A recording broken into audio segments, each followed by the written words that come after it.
Yun, good day mga kamekaniko. So may bago na naman tayong gagawin, Hyundai Tucson.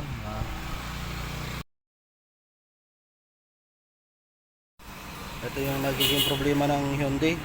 Pag wala yung mga indicator ng park, neutral, reverse, ayaw mandar. So kahit anong pihit natin sa susi, yan, ayaw na rin mandar. Pag lumabas yung natsambahan natin, lumabas yung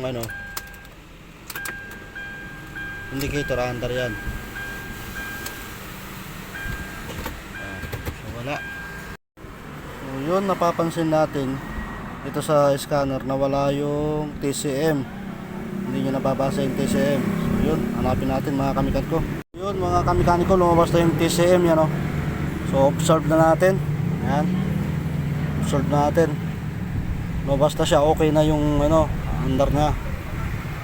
Yun, lumabas na rin yung indicator, kasi pag di lalabas yan, hindi under. Yan, try natin.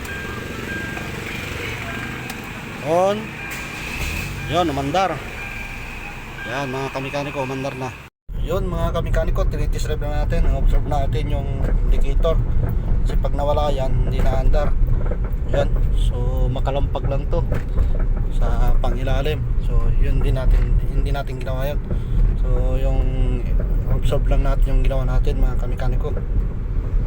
So yun, okay na mga kamekaniko, pati yung sa shifting nya, kasi nilagyan namin nung unang to, kasi nagmamadali para ma-shift lang nya, nilagyan namin ng kalso yung shift lock. So okay na rin siya, hindi na magkano pag hindi na napakan yung preno. Yun, okay na Hyundai. Yun mga kamekaniko, so